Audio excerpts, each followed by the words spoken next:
Good play so far by both players. And we just get the devil flop. I mean,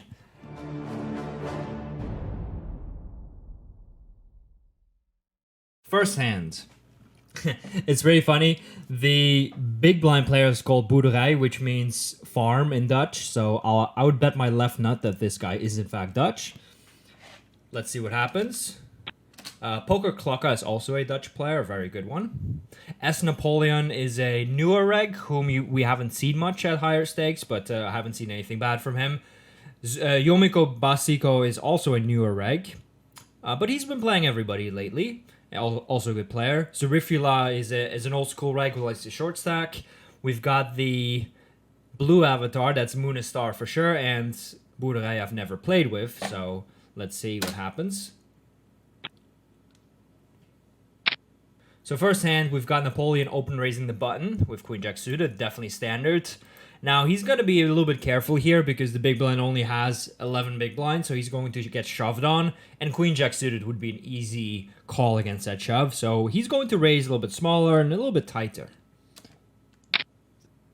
Poker Klokka goes for the 7 big blind 3-bet. He knows that if boerderij were to shove or call, he's basically committed. But he took this ace and basically decided to bluff with it, hoping that as Napoleon just folds. And the big blind thinks, well, I've had enough. I'm going to put in the money.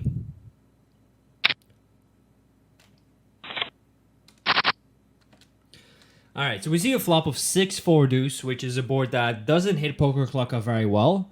Poker Klokka is usually going to 3-bet big pairs, which, you know, don't hate this board at least. And he's going to 3-bet some draws here, but he doesn't have hands like 7-5 suited. He probably doesn't have that many hands like 8-7 suited, etc. So at the same time, Napoleon shouldn't have these hands much himself either. So Poker Klokka can be pretty confident in being aggressive on this board. So let's see what he does. And he decides to bet 1/10 of the pot, which is kind of funny. So he's basically trying to get Napoleon to call before his ace highs, and he's trying to leverage the fact that he just doesn't have a whole lot, right? Because, I mean, he only has 40 big blinds, so pocket deuces is not as good as it would be, let's say, 150 big blinds deep. And he obviously knows that the big blind player is still in the pot, and he's just trying to basically get value from him while keeping the pot small against the button. Jack 10, I know you've put in a lot of money, but you just have nothing. You have no pair, you have no draw. Your overcards are often dead. You know, if Poker Klokka were to just bet call ace jack here, your jack's not live. So you just gotta let it go. But I think he's going to go with his hand. If you were to play, I think shoving all in would be better. At least you get Napoleon out of the pot a little bit. You know, you're gonna get him to fold a little bit more. So let's see what Napoleon does with the flush draw. I imagine he's going to shove, but I'm not sure. Let's see. Okay. And this is a shitty spot for Poker Klokka, right? Because he doesn't block the flush draw, which is great. He blocks 4s, but again, not so relevant. Problem is that Napoleon is going to have a hand like pocket 8s quite a lot, right? And you're not doing fantastically well here. So he has to decide whether or not, as Napoleon is bluffing enough flush draws here, or even some kind of weaker hand, like, you know, pocket 3s or whatever. That's pretty unlikely. Let's see.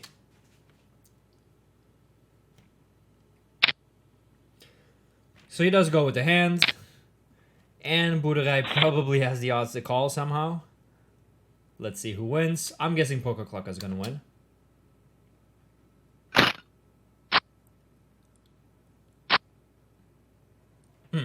Right guess. I'll give boerderij a... He's got 11 big blinds. We're not going to rate his play. You need to have 40 big blinds in order to be rated. I'll give Napoleon a 7.5 out of 10. Calling the flop is definitely also a good play, not just shoving. And Poker Klokka, I'll give him an 8.5 out of 10. I think his play is pretty cool. So, nice play by both. So the lineup's different this time. We see Bit2Easy, who is a guy who is known for loving reg games. And that's Stefan, who's also a guy who's known for loving reg games. So it's going to be some big action here. Especially with two monsters, button versus big blind. Bit2Easy goes for 2.5x plus 50 cents. Not sure what he's trying to buy with 50 cents, given that he's from the UK and it's pretty expensive there. I guess he's trying to buy a pack of gum. So, 2.5 big blinds and a pack of gum. And Moon and Star should definitely 3-bet here. Bit2Easy is likely raising between like 40 and 48% on the button. And against that range, 10s are just doing so well. So very easy 3-bet for value. And now Bit2Easy sometimes going to call, sometimes going to 4-bet. As in his hand is obviously way too strong to fold. And at the same time, you know, you in position, you don't want to 4-bet nearly as much as out of position. So calling is standard. Good play so far by both players. And we just get the devil flop. I mean, Moon and Star should attempt to make the pot pretty large here. He's got middle set, so he can't really expect to lose unless Bit2Easy has exactly pocket jacks, which he happens to have. He's got virtually the nuts. He doesn't block any of Bit2Easy's Jack X that may be continuing or some of the draws that may continue. So I'd like to see him usually bet the flop. Check raise or check call would be cool too, but betting is standard. So he does decide to check. And for Bit2Easy, it's kind of a weird spot here, right? You've got the stone cold nuts. You can't lose right now. Problem is that Munoz is often going to, you know, check call a jack here on the flop, or at least sometimes. But when you have 2 jacks in your hand, that's a bit unlikely now. So it's more likely that Munoz just has ace king, or that he has pocket 8s or 10-9 suited. Usually you want to bet here with the jacks, but checking behind would be kind of cool as well. Just trap your opponent. Let's see. So he decides to bet half pot. All right. And Munoz does go ahead and check raise, which is a cool play. As I said, he's trying to get value from a jack, but he doesn't know that he's up against 2 jacks. And in Bit2Easy spot, I'd definitely like to see him slow play here. Sometimes you want to call. Sometimes you want to end up calling here, and I think this is a really nice hand to end up calling with. So I'd like to see Bit2Easy slow play this hand. It's a really cool hand to slow play with. But he probably thinks that Moon and Star is not check raise bluffing enough and that he is just going to get the money in with pocket queens, etc. All right. Pretty nice, getting it in with 95.7. To be fair, Bit2Easy is the only man on PokerStars that can still lose this hand.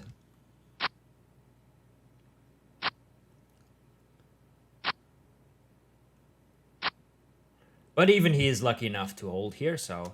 Alright, so let's rate their plays. I like Muniz's 3-bet. I like to check raise sometimes, and obviously happily calling it off. I'll give him a 9 out of 10. Even though betting is, is probably happens a little bit more often. Bit2Easy, I like his call against the 3-bet. I don't mind the stab, but I would like to see him call the check raise sometimes. So it could be that next time he bet calls, he's going to be a little bit weak, right? If he thinks that Munoz just never folds and he just wants to get the money in, by all means, go ahead and shove. So I'll give him a 7.5 out of 10. So pretty sweet play. Munoz raises with pocket 3s. I happen to know that he only raises the small blind, he doesn't limp. If you had a limping range, limping a low pair would be cool, but he decides to raise, which is definitely winning money compared to folding. So the idea is not that you're crushing the small blind, right? If you were to fold, you lose half a big blind, the small blind. So the idea is to just lose less than that. So if you ended up losing like 0.4 big blinds, that's better than losing 0.5. Bit2Easy is going to sometimes call, sometimes 3-bet 9-8 suited. Knowing Bit2Easy is going to 3-bet, and I was wrong. Slow down, guys. Alright, so we see Munoz again checking with a set. Munoz correctly identifies that this board is not great for him. Bit2Easy is going to have a lot of pairs and straight draws here. A couple of 2 pairs, flush draws, overcards. So he takes it easy on this board. And Bit2Easy stabs here. He has top pair and some backdoor draws. So betting is at least a standard play. But in no limit hold'em, you always have to mix it up. So if you always end up betting these types of hands, your check back range is going to be a bit weak. And obviously you're in danger of getting check raised. And 3s here, I assume, especially with the heart in your hand, you definitely want to go ahead and raise. You have the nuts virtually always. I mean, you have the best hand virtually always. There's a lot of bad cards that you want to build upon and get as much value as you can. I'll wait for the sirens to pass. All right, they're not looking for me, hopefully. So Munoz check raises to around 4 times the bet, which is kind of a cool play. I mean, he unblocks all of the hands that are going to continue. And I'd like to see Bit2Easy just call here. His hand is too strong to fold, but too weak to re-raise.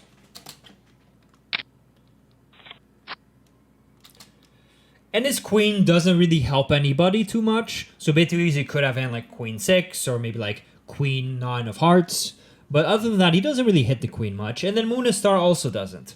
Moonistar may check his hand like queen jack of spades on the flop as a bluff and improve. Or maybe have hand like queens and now have a set.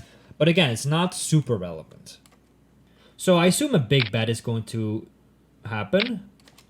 And Moonis does use a big bet size. And Bit2Easy is thinking, well, Moonis can still have hands like 7-5 or 9-7 or flush draws or maybe some hands like Jack-10 or whatever type of bluff. Maybe he's taking a hand like Ace-3 and turning it into a bluff. I'm just going to call. Calling is standard. River is a 6, which doesn't change a whole lot. Again, Bit2Easy could have an occasional 6 like 8-6, 6-3, maybe Ace-6. But that's about it. So if Moonis had, let's say, hand like kings, he can still be pretty happy about his hand. So I'm expecting him to either check here or end up just shoving. And shoving is the standard play. And now Bit2Easy is thinking, well, what is this guy bluffing with, right? The flush draw missed, and I don't have any hearts in my hand. Some straight draws missed. I blocked 10-9, 9-7, which sucks. But then again, I don't block any 7-5, 5-4 type of hands, and you know, maybe Moonis is just taking some overcards and just going crazy. So it's pretty close, and I assume Bit2Easy ended up calling. So let's see.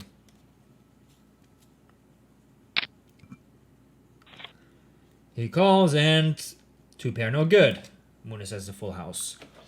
I'll give Moonis an 8.5 out of 10. I mean, it's not that difficult to make good plays when you've got a set every time, right? Whereas the Bit2Easy shoes, it's much harder to make a good play when you've got one pair. I think his play was fine, but it's obviously quite loose. So I'll give him an 8. So next hand, we've got 4 of the same suspects. Stefan makes it 125 on the button, which is a standard sizing. Well, not for Stefan, because Stefan, I've seen him raise all the way from 200 down to a min raise. So 125 is kind of boring for him. So I'm a bit disappointed already. Now, Yomiko Basiko goes for a 14 big blind 3-bet, which is a huge 3-bet. Now, Ace-Jack suited is worth the money, but that's a very large 3-bet. Let's see what Stefan does. He's going to tighten up a little bit because, I mean, he's got to pay more money to continue in the hand. He does make the call. Deuce 3-4 is a board that, I mean, it's a funny board, right? Because deuces 3s and 4s are more common in Stefan's range. But does he really call a 14 big blind 3-bet with those hands? Ace-5 suited. Well, I mean, apparently he has it. 5-6 suited, perhaps. So this board improves Stefan a little bit more than it does Yomiko. But if Yomiko has a hand like kings or queens, he's still pretty happy on this board. So he decides to go for a small bet. And we see something really funky, which is something that Stefan loves to do, and that makes him very tough to play against. You see, he goes for this min raise, basically, saying like, hey, I'm going to try and get value from your overpair types of hands. I'm going to try and make you, put you in a tough spot with hands like ace-king. Because, I mean, he's giving him great odds, right? He needs to call like 500 more in a pot that's going to be like 3,500. So Yomiko is getting amazing odds to continue in this hand. Let's see what he does. I could imagine, well, I could not imagine a fold. He's getting too good of a price. I wouldn't be shocked if he ended up shoving, but I'm guessing he will end up calling. Call he does. 3 is a great card for Yomiko because now it's less likely that Stefan has a hand like pocket 3s. And obviously, if Stefan were, let's say, just raising 5s to get it in, now he has less equity. As in, he has less equity if Yomiko had an overpair, right? Obviously, Ace-Jack suited is not delighted to see this card. So we see a small bet by Stefan. He's saying, hey, I'm still value betting in like 10s or 9s potentially. I got the nuts, maybe, and I just want to lure you in. So Yomiko is going to shovel in quite aggressively here. But he's also going to be able to call a lot because, I mean, he has to call 1K in a pot that's going to be 5,600. So he's, again, getting a fantastic price. He's also thinking that his jack does a great job of blocking pocket jacks, which is a pair that Stefan can easily have. Just look at Bit2Easy's hand with the jacks, right? And Yomiko shoves here. So what he's trying to do here is trying to make Stefan fold bluffs. He's trying to make him fold hands like 5, 6, 7s, that type of stuff. And basically, he will capture his equity, right? He has potentially 2 overcards. He has a gut shot. And combined with fold equity, he wants to apply pressure to Stefan's, you know, pretty strong but not super strong range. So, Stefan obviously has a straight and he's going nowhere. Must be pretty nice, getting it in with 96.6% equity. All right, so this is a pretty fun play. I broke it down I broke it down in a very simple manner. There's way more layers to this hand that obviously I'm not going to discuss on stream. Long story short, I'll give Stefan, I'll give him an 8.5 out of 10. I'll give Yomiko an 8 out of 10. So as you can tell, the winner always gets a higher grade than the loser, right? No, I'm just kidding.